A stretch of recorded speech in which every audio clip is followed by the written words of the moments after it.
bonjour à vous deux. Nous sommes heureux aujourd'hui d'être présents parmi vous. Donc, nous sommes avec Rida Tiadi et Amadou Touré, donc dirigeants et coach du Pierrefitte FC dans le nord du département de la Seine-Saint-Denis.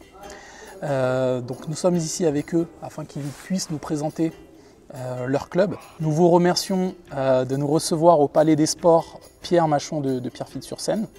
Pourriez-vous vous présenter en quelques mots? Alors moi c'est Touré Amadou, je suis le dirigeant et entraîneur de l'équipe première et aussi de la catégorie féminine. Tiadi Rida, 25 ans, au sein du club de Pierrefitte FC depuis maintenant 5 ans. J'ai tout de suite pris goût au futsal où à l'époque j'entraînais une équipe loisir. Et c'est tout naturellement que je suis devenu l'adjoint de Amadou Touré qui m'a justement donné goût à cette discipline et qui m'a appris énormément de choses sur le monde du futsal et sur plein d'autres aspects, que ce soit social ou culturel. Le club a été créé en 2007-2008. Nous avons 74 licenciés pour la saison 2018-2019. Nous avons aussi plusieurs catégories, U13, U15, féminine senior, senior 1, senior 2 qui évolue, l'équipe première elle évolue en R1 et l'équipe 2 évolue en D2, division 2 en district. Qu'est-ce qui définit et fait l'originalité de votre club du Pierrefitte FC? Donc effectivement club de Seine-Saint-Denis qui est juste à la limite du Val d'Oise et aujourd'hui figure de proue du futsal départemental. Alors on a un club qui est en plein développement, qui souhaite justement devenir un club phare du département. Et malgré qu'on soit entre guillemets rattaché un peu au 95 du fait de notre localité, on a quand même une identité forte de la Seine-Saint-Denis par rapport à tous les jeunes qui sont justement issus du club et par rapport aussi aux dirigeants qui sont issus de Pierrefitte. Donc nous, la vocation du club, c'est d'être vraiment dans les années à venir le premier club de Seine-Saint-Denis à atteindre le niveau fédéral pour cette discipline, pour le futsal.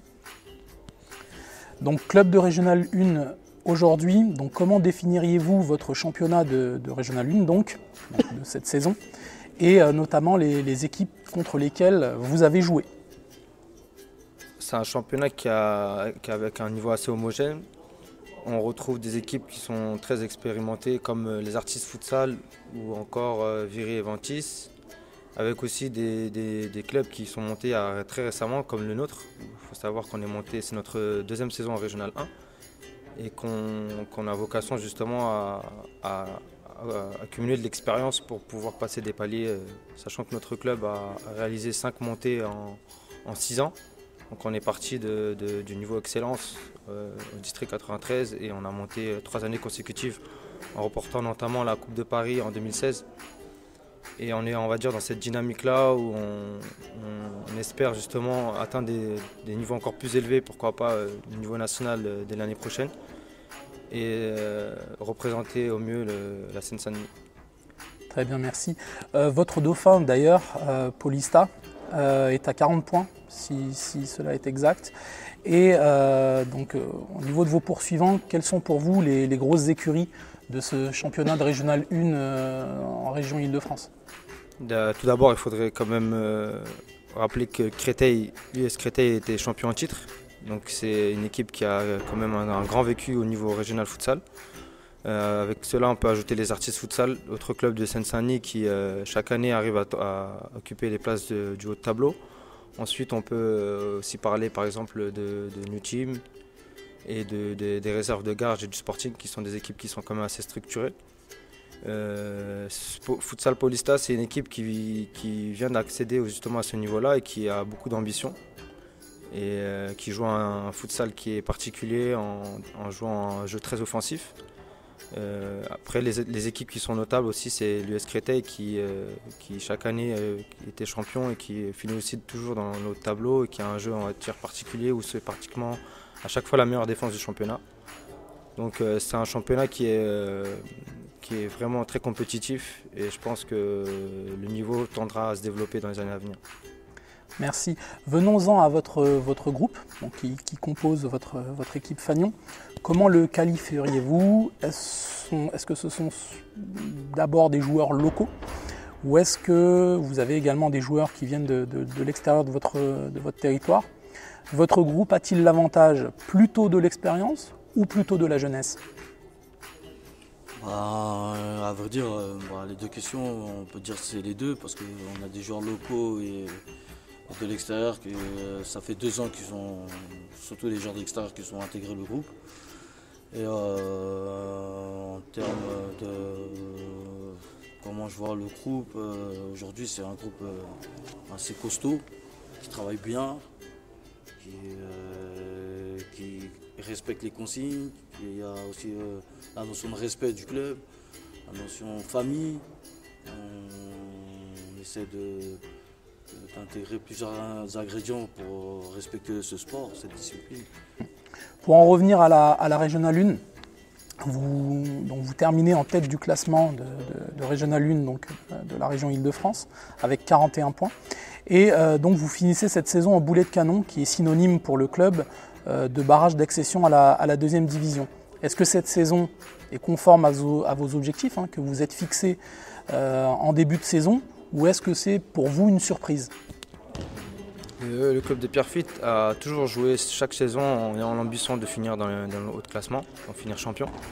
Cette saison, à une journée de la fin, on est leader, donc il nous restera un match à jouer qui pourra nous attribuer le titre de champion. Et nous, l'ambition, c'est chaque année vraiment de donner le meilleur de soi-même, sachant qu'on a toujours eu des résultats très positifs où on a fini champion. Et si ce n'est l'an passé où on s'est maintenu au niveau régional 1. Et cette année, ça a été à la fois une surprise et une confirmation du travail qu'on a élaboré toute la saison, où on a fait un début de saison qui a été très bon, avec 5 matchs, 5 victoires. Et par la suite, on a su justement utiliser nos faux pas pour rebondir et pour finir avec ces 40 points et pourquoi pas être champion face à Champ Futsal dans quelques semaines. Et la concrétisation de cette saison, ce serait évidemment d'accéder au niveau national.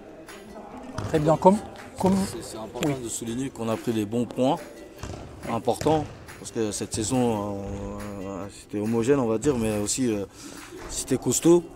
Le travail qui a été effectué par nous et les joueurs, qui ont travaillé beaucoup pour arriver à ce niveau-là, pour atteindre tous ces résultats.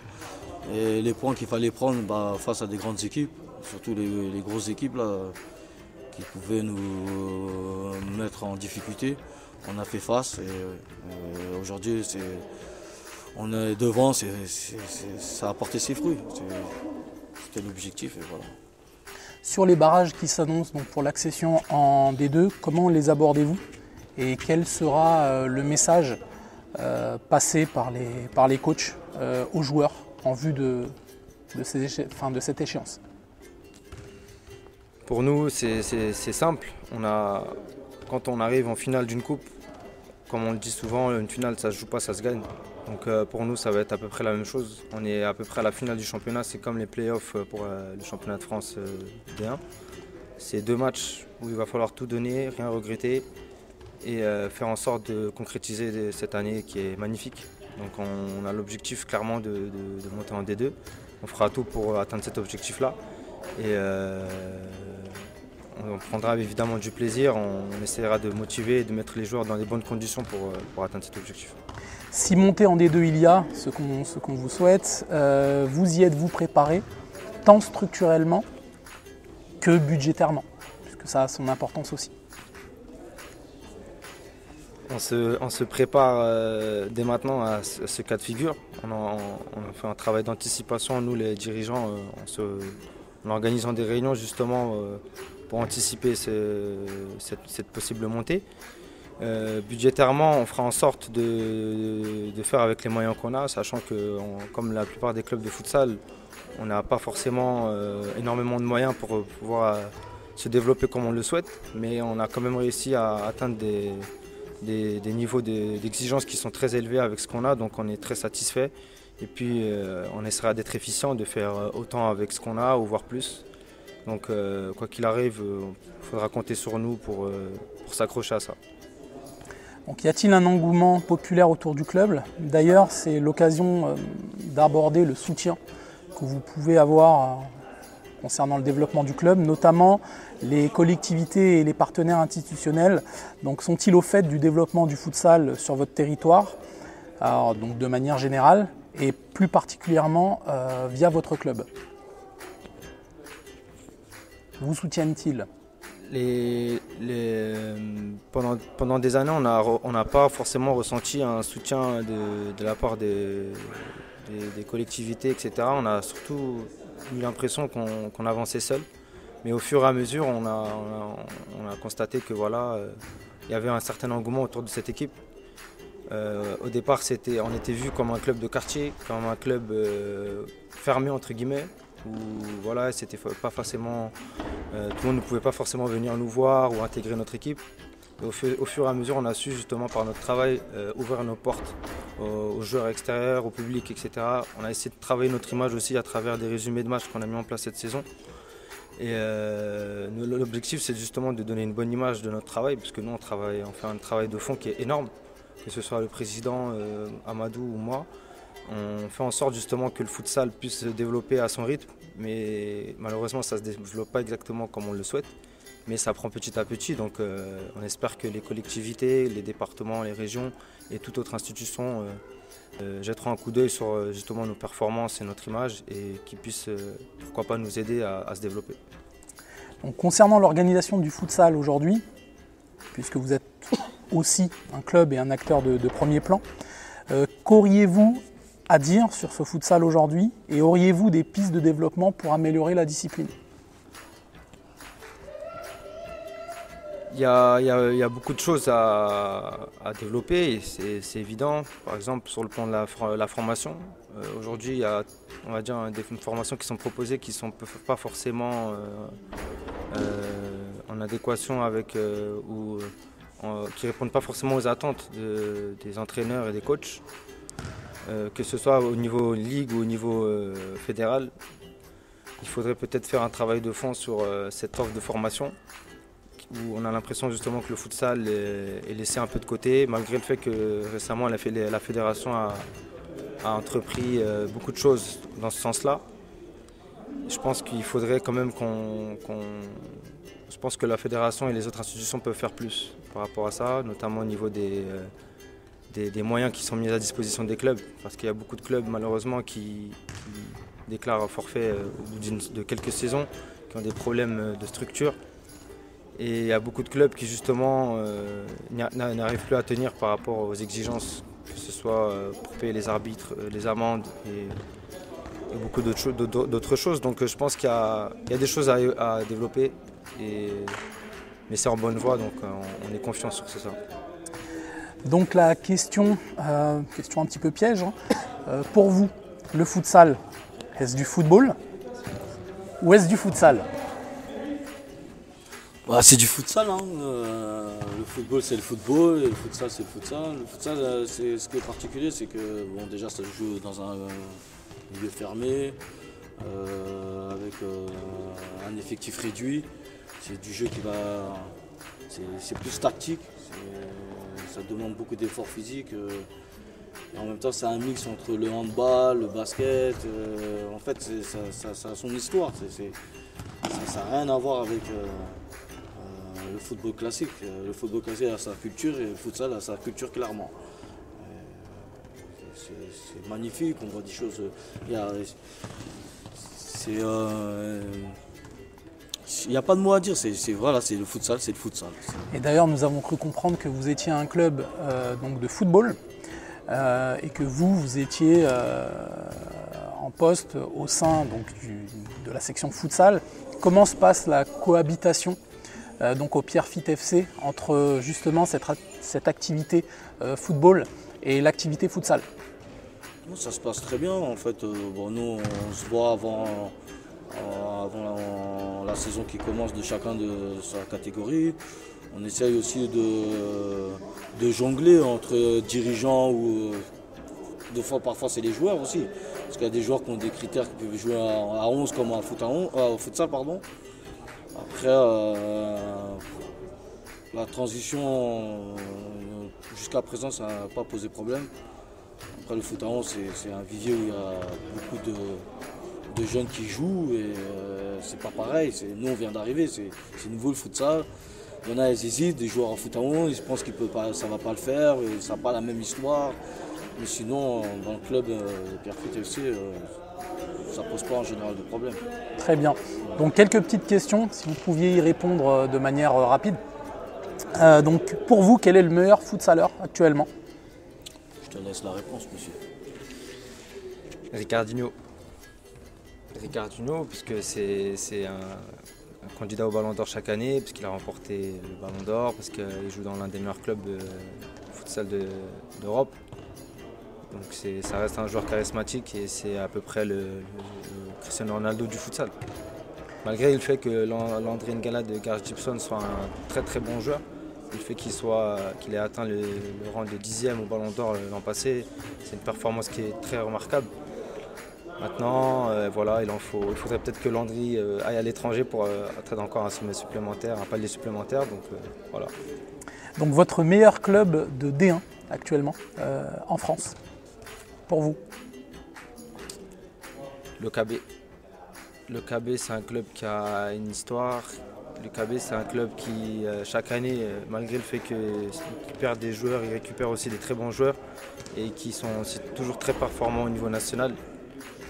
Et qui a une armoire de trophées qui est bien remplie avec notamment le club du Sporting, évidemment. Donc pour moi, le KB, ça reste quand même la figure du futsal français avec le Sporting. Et si je devais faire un choix entre les deux, je dirais plus le KB. Votre meilleur club à l'étranger, pour le coup? Le club de Ricardinho, l'Inter Movistar. Logiquement, j'essaie de suivre au maximum les matchs quand ils sont diffusés sur une page Facebook.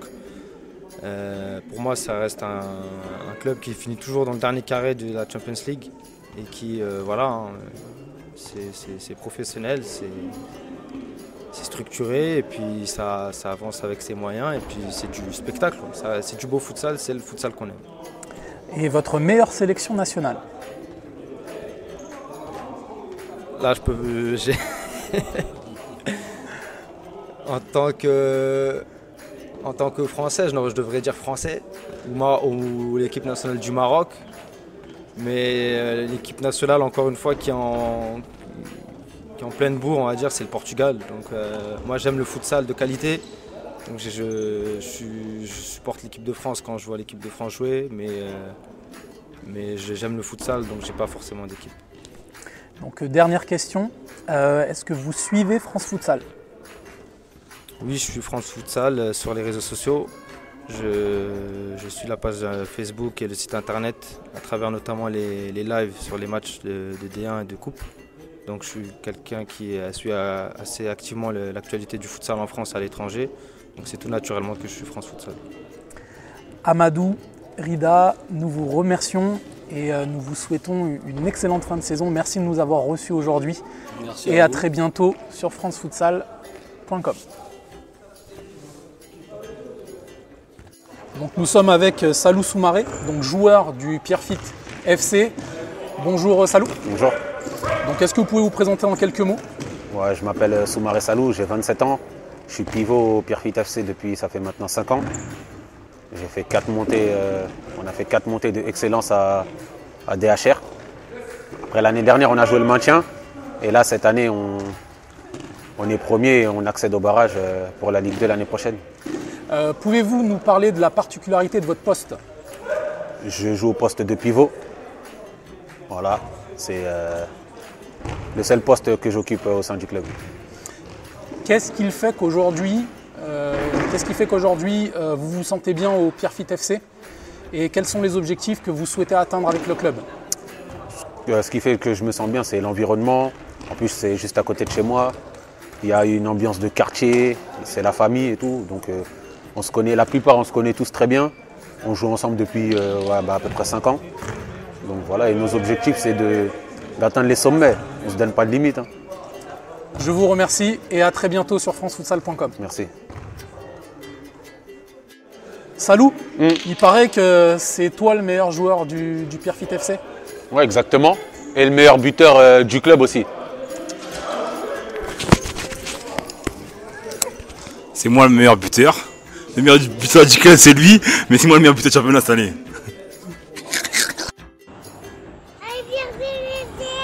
C'est qui le meilleur club? C'est Pierrefitte. Ah, tu bloques. Ouais. Allez Pierrefitte FC encore. Allez Pierrefitte FC.